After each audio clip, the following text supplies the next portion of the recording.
Hello दोस्तों, मैं Kanhaiya Lal Sen career point coaching classes Rajsamand के यूट्यूब चैनल पर आप सभी का फिर से हार्दिक स्वागत और अभिनंदन करता हूं। दोस्तों, हम लोगों ने पिछले 2 वीडियो में क्रम निर्धारण के बारे में पढ़ा था, जिसका टाइप नंबर 1 जो हम लोग उसको पढ़ रहे थे, जिसमें किसी कतार में बैठे हुए कुल व्यक्तियों की संख्या निकाल रहे थे और किसी कतार में बैठे हुए कुल व्यक्तियों की संख्या निकालनी है तो फिर एक ही व्यक्ति का बाएं से स्थान और दाएं से स्थान, बाएं से स्थान और दाएं से स्थान अगर दिया गया हो तो दोनों के स्थानों को जोड़कर 1 माइनस करेंगे तो हम लोगों को कतार में बैठे हुए कुल व्यक्ति मिल जाएंगे। लेकिन यहाँ पर कंडीशन क्या है, ये जो बायां और दायां है एक ही व्यक्ति का होना चाहिए। पिछले 2 वीडियो में मैंने आप लोगों को बताया था, ठीक है। यहाँ पर आगे और पीछे, ऊपर और नीचे की भी बात आ सकती है। फिर हम लोग इससे आगे बढ़े थे, जिसमें किसी कतार में बैठे हुए कुल व्यक्तियों की ही संख्या निकालनी थी, लेकिन उन 2 व्यक्तियों के अलग अलग व्यक्ति आ गए, लेकिन उनके मध्य में कुछ व्यक्ति आ जाते हैं। तो उस कंडीशन पर 2 टाइप के क्वेश्चन बनते हैं। एक तो था कि उस कतार में अधिकतम व्यक्तियों की संख्या, और एक होती है उस कतार में न्यूनतम व्यक्तियों की संख्या। अब अधिकतम व्यक्तियों की संख्या अगर हम लोगों को देखनी है तो हम लोग क्या करेंगे, जो अलग अलग व्यक्ति दिए गए हैं उनका बाएं से स्थान और उनका दाएं से स्थान, चाहे दोनों व्यक्ति अलग अलग हो, ठीक है ना। तो बाएं से स्थान और दाएं से स्थान और प्लस क्या कर रहे थे, उनके मध्य में जितने भी व्यक्ति बैठे हैं उन तीनों को अगर अपन जोड़ेंगे, बाएं से दाएं से और मध्य के तीनों को अगर जोड़ेंगे तो हम लोगों को उस कतार में बैठे हुए कुल व्यक्ति मिल जाएंगे। ये क्वेश्चन हम लोगों ने जो अपना दूसरा वीडियो था उसमें क्लियर किया था, और फिर उसी वीडियो में हम लोगों ने एक क्वेश्चन भी किया था जिसमें न्यूनतम व्यक्तियों की संख्या हम लोगों को पता करनी थी। अब न्यूनतम व्यक्तियों का मतलब ये कि उस कतार में कम से कम कितने व्यक्ति, क्योंकि देखो बाएं और दाएं से बैठा है तो इसका मतलब वो कतार में, ये कतार है, यहाँ पर ए बैठा है, यहाँ पर बी बैठा है, तो ये ए बाएं से है, बी दाएं से, लेकिन दोनों दूर दूर बैठे हैं, क्रॉस करके नहीं बैठे हैं। इसका मतलब इनके मध्य में जो भी व्यक्ति बैठे हैं, जितने भी, माना कि 3 व्यक्ति हैं तो a + b + 3, तो ये कंडीशन आ जाएगी अधिकतम की। लेकिन अब न्यूनतम की जब बात आएगी तो यहाँ पर ये कोई कतार है, इस कतार में a जो है वो बाएं से है, तो बाएं से a यहाँ पर बैठा हुआ है और b दाएं से बैठा हुआ है, यानी कि ये बी बैठा हुआ है। फिर इन दोनों के मध्य में बैठे हुए व्यक्तियों की संख्या दे देगा और एग्जामिनर पूछ लेगा, बताइए उस कतार में न्यूनतम व्यक्तियों की संख्या। तो ये क्वेश्चन हम लोग पढ़ रहे थे, यहीं से हम लोगों ने एक क्वेश्चन किया था और आगे इस क्वेश्चन को हम लोग और कंटिन्यू करें। लिखना आप लोग मेरे साथ के साथ में अपनी नोटबुक में लिखते रहना। क्वेश्चन, एक कतार में नेहा का स्थान बाएं सिरे से 10वां और नीलम का स्थान दाएं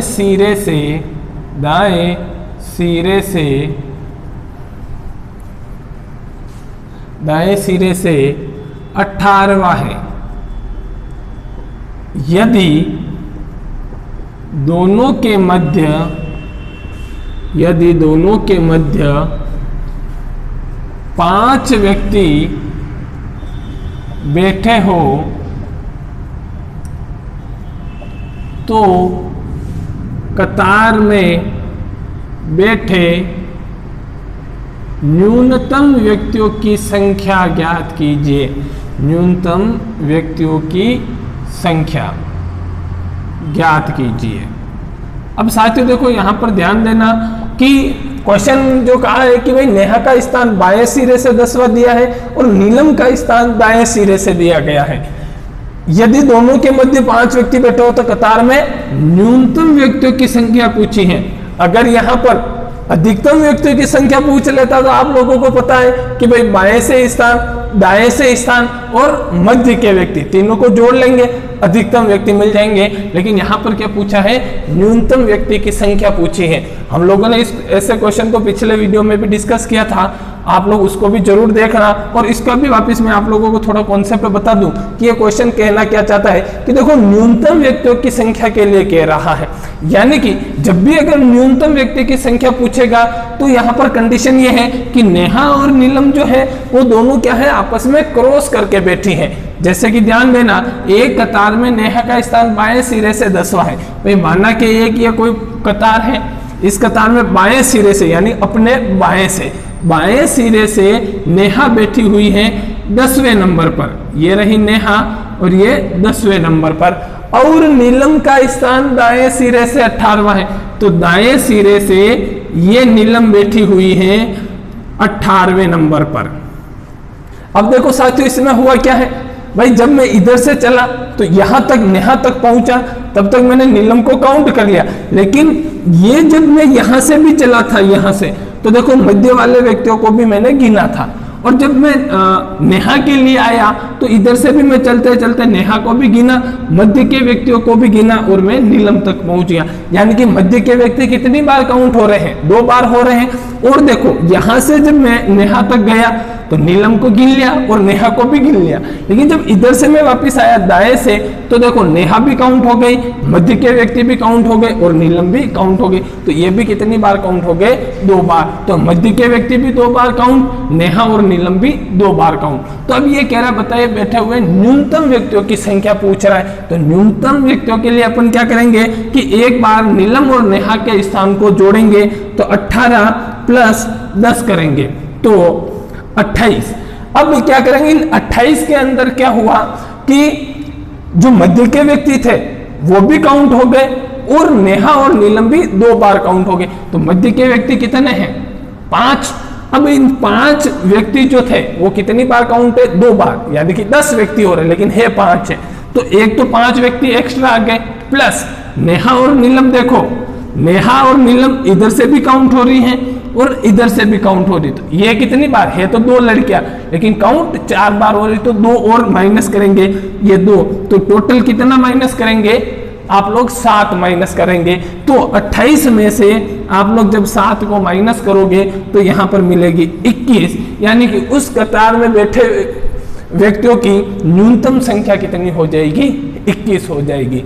ठीक है साथियों, ध्यान रखना, जब अगर एग्जामिनर न्यूनतम के लिए पूछता है तो वो क्रॉस करके बैठे हैं, करना कुछ नहीं है, दोनों के स्थानों को जोड़ना है। फिर मध्य के व्यक्ति जितने भी हों तो वो क्या है कि 2 बार काउंट होते हैं, इधर से भी है और इधर से भी है। तो एक बार तो ये माइनस करेंगे, और देखो ये 2 जो है नेहा और नीलम 2 लड़कियां, लेकिन 4 बार काउंट हो रही, तो 2 इनको भी माइनस करेंगे। तो टोटल कितना माइनस करना है, 7, और 7 माइनस कर दोगे तो न्यूनतम व्यक्तियों की संख्या आप लोगों को मिल जाएगी।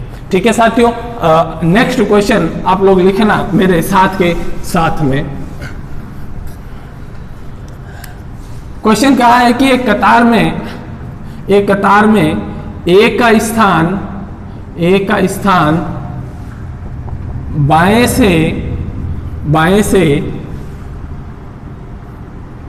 13वां और बी का स्थान दाएं से 19वां है। यदि दोनों के मध्य 8 व्यक्ति हो तो कतार में बैठे न्यूनतम व्यक्तियों की संख्या आप लोगों को ज्ञात करनी है। आप लोग अपनी नोटबुक में कोशिश करना और आंसर जरूर कमेंट बॉक्स में जरूर लिखना। आगे है, एक कतार में ए का स्थान बाएं से 8वां और बी का स्थान बी का स्थान दाएं सिरे से दाएं से 10वां है यदि दोनों के मध्य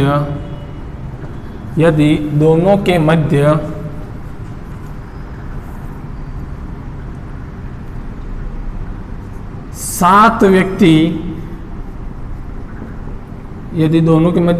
व्यक्ति हो तो कतार में न्यूनतम व्यक्तियों की संख्या कितनी होगी? न्यूनतम व्यक्तियों की संख्या। कोशिश करना दोस्तों आप मेरे साथ में कहां तक पहुंच पाए। पहले का लगभग आंसर आ गया होगा, दूसरे का चेक करें। एक कतार में ए का स्थान बाएं से 13वां और बी का स्थान दाएं से 19वां है। दोनों के मध्य में 8 व्यक्ति है तो कतार में बैठे न्यूनतम व्यक्तियों की संख्या पूछी है। अधिकतम पूछ लेगा तो बायां, दायां और मध्य, लेकिन पूछा है न्यूनतम। न्यूनतम का मतलब क्रॉस करके बैठे हैं। तो देखो आप लोग यहाँ पर कोई भी सूत्र काम नहीं करते हैं, आप लोग डायरेक्ट डायग्राम को अच्छे से समझ लेना, आप लोगों को सूत्र रटने की जरूरत नहीं पड़ेगी। न्यूनतम की बात की, इसका मतलब क्रॉस करके बैठे हैं। तो ए का स्थान बाएं से 13वां, तो ये बाएं से ये ए का स्थान हो जाएगा ये 13वां, और बी का स्थान दाएं से 19वां, ये दाएं से ये बी 19वें नंबर पर। तो आपको देखो स्थिति क्लियर हो रही होगी। जब आप इधर से चले यहां तक तो देखो ये मध्य के व्यक्ति आपने गिन लिए। अब जब इधर से यहां तक आए, इधर से दाएं से, तो भी देखो मध्य के व्यक्ति भी गिन लिए। ए को भी गिन लिया था, बी को भी गिन लिया था, और बी इधर भी काउंट हो गया था और ए इधर भी काउंट हो गया था। यानी ए और बी 2 व्यक्ति काउंट कितनी बार है? 4। मध्य के व्यक्ति कितने हैं? 8। काउंट कितनी बार हो रहे हैं? 16 बार। तो आप लोग क्या करना, 19 + 13, 9 और 3 12, 1 और 3 32। अब इन 32 में क्या हुआ कि ये व्यक्ति 8 ही थे, 16 बार काउंट हो गए, तो 8 तो एक ये माइनस होंगे, और ए और बी देखो इधर से यहां तक गया तो बी भी काउंट हो गया, ए भी काउंट हो गया। यहां से यहां तक आया तो ए और बी और काउंट हो गए, तो 2 और ये और ज्यादा काउंट हो गए। ये भी माइनस कर देंगे तो कितने माइनस करने हैं? 10। तो 32 में से 10 माइनस कर दूं तो उस कतार में बैठे व्यक्तियों की न्यूनतम संख्या कितनी हो जाएगी? 22 हो जाएगी। ठीक है साथियों, समझ में आ गया होगा। अगले पर बढ़े, और आंसर आप लोगों ने जरूर किया होगा। 8 + 10 18 और 7 व्यक्ति, और ये 2 व्यक्ति ज्यादा काउंट हो गए हैं तो ये और माइनस कर देंगे, तो 7 और 2 9 माइनस किया, आंसर आप लोगों ने लिखा होगा 9। बेशक, लेकिन ध्यान रखना ये आंसर गलत है। ठीक है, थोड़ा सा समझना। इस क्वेश्चन से पहले मैं थोड़ा सा समझा दूं कि जैसे कि ये कोई कतार है, ये एक कतार है, इस कतार में देखो 1 2 3 4 5 और 6 व्यक्ति बैठे हैं। अब माना कि मैंने कहा कि ए का स्थान बाएं से, ए का स्थान बाएं से चौथा है, तो ये चौथा नंबर पर कौन बैठ गया? देखो ए। और बी का स्थान दाएं से छठा है, 1 2 3 4 5 6, ये 6 नंबर पर कौन बैठ गया? बी। अब माना कि मैं आपको यूं बोल दूं कि बताइए ए और बी के मध्य में कितने व्यक्ति हैं, तो आप लोग क्या कहोगे? 1 और 2, यही तो कहोगे। अब माना कि मैंने तो क्वेश्चन में लिख दिया कि भाई इसी क्वेश्चन के आधार पर कि उन दोनों के मध्य में 3 व्यक्ति बैठे हैं, तो क्या ये बात हो सकती है? क्या भाई दिख तो देखो 2 ही सर है, और मैंने क्वेश्चन में लिख दिया इन दोनों के मध्य में कितने बैठे हैं? 3। तो यहाँ पर ये जानकारी क्या हो जाएगी? अधूरी हो जाएगी। यानी कि क्वेश्चन क्या है? वो अपूर्ण क्वेश्चन है। जैसे कि इस क्वेश्चन को देखें हम लोग, थोड़ा सा समझ में आया होगा। इस क्वेश्चन को भी देखना कि एक कतार में ए का स्थान बाएं से 8वां दिया गया है। अब बाएं से 8वां है तो माना कि ये कोई कतार है, इस कतार में बाएं से 8वां है, तो 8वें नंबर पर कौन बैठा हुआ है? ये ए बैठा हुआ है। अब बी का स्थान दाएं से 10वां है, तो दाएं से जब मैं आया तो 10वें नंबर पर, माना कि 10 लास्ट नंबर भी हो सकता है, तो यहां पर 10वें नंबर पर बी बैठा हुआ है। अब ये कह रहा है कि दोनों के मध्य कितने व्यक्ति हैं? 7। तो देखो ध्यान देना कि 7 व्यक्ति जो इनके मध्य में बैठे हैं वो कभी भी जब अगर दो व्यक्तियों की कंडीशन पर एक का किसी का भी स्थान जो कम है, एक का स्थान जो कम है उससे कम से कम 2 स्थान तो कम होना ही चाहिए। जैसे कि अभी मैंने क्वेश्चन करवाया तो देखो एक कतार थी, एक का स्थान चौथा था, एक का स्थान छठा था, तो आप लोगों को मध्य में कितने व्यक्ति बैठे देखे? 2, यानी कि न्यूनतम कौन है? 4। तो 4 से 2 कम जो होंगे वो मध्य में बैठ सकते हैं। तो 4 से देखो 2 कम करो, कितने हो गए? 2। तो 2 व्यक्ति ही मध्य में बैठ सकते हैं। जैसे कि अगर ये कोई कतार है, एक कतार में माना कि मैंने कहा कि एक किसी व्यक्ति का स्थान 12वां है और एक का स्थान बाएं से माना कि 10वां है, तो 12 और 10 छोटा कौन है? 10। तो 10 में से 2 कम करो, कितने हो गए? 8। यानी इन दोनों के मध्य में कितने व्यक्ति बैठ सकते हैं? 8 व्यक्ति ही बैठ सकते हैं। अगर मैं 9 लिख दूं तो आंसर क्या हो जाएगा? गलत हो जाएगा। जैसे कि एक कोई कतार है, एक कतार में माना कि बाएं से एक किसी व्यक्ति का स्थान 42वां है, एक का स्थान माना कि 35वां है। अब देखो तो दोनों के मध्य में कितने व्यक्ति बैठ सकते हैं? तो आप लोग देख लो 42 और 35 में कम कौन है? 35। 35 में से 2 माइनस करो, कितने हो गए? 33। यानी इन दोनों के मध्य में कितने व्यक्ति बैठ सकते हैं? 33 ही बैठ सकते हैं। 33 से कम भी चल सकते हैं, 32 हो जाए, 30 हो जाए, 25 हो जाए, यहाँ पर 8 है तो 7 हो जाए, भले 4 हो जाए, 2 हो जाए, ये हो सकता है। लेकिन 8 से ज्यादा नहीं जा सकते यहाँ पर 33 से ज्यादा नहीं जा सकते। तो यहाँ पर आपको पता चल रहा होगा कि इन दोनों में से कम कौन है? 8। तो 8 से 2 कम करो, कितने हो गए? 6। तो यहाँ पर व्यक्ति कितने हो सकते हैं? 6 व्यक्ति ही बैठ सकते हैं, 7 व्यक्ति नहीं बैठ सकते। यानी कि आप लोग इसका आंसर क्या लिखोगे? जानकारी क्या है? अधूरी है। ठीक है ना, जानकारी क्या है? अधूरी है या फिर अपूर्ण जानकारी है। यानी कि इस क्वेश्चन का आप लोग आंसर जो है वो अधिकतम जरूर दे सकते हो। अधिकतम आंसर आप लोग इसका दे सकते हो कि भाई 8 + 10 + 7, ठीक है, और आप लोग जोड़ के आंसर लिख दोगे। लेकिन अगर न्यूनतम की बात आएगी तो आप लोग ध्यान रखना कि एक बार दोनों के स्थान को देख लो और दोनों के स्थान को देखते हुए फिर देख लो कि कम किसका है, फिर उसमें से कम वाले में से भी 2 आप लोग और माइनस कर दो, तो फिर आप लोग उसका आंसर न्यूनतम का दे सकते हो। ठीक है साथियों, इससे आगे हम लोग और नेक्स्ट वीडियो में चलेंगे। लास्ट टाइप और रहेगा इसका। अगर आपको वीडियो अच्छा लगा हो तो लाइक करें, कमेंट करें और शेयर जरूर करें और चैनल को सब्सक्राइब करें। जय हिंद, जय भारत।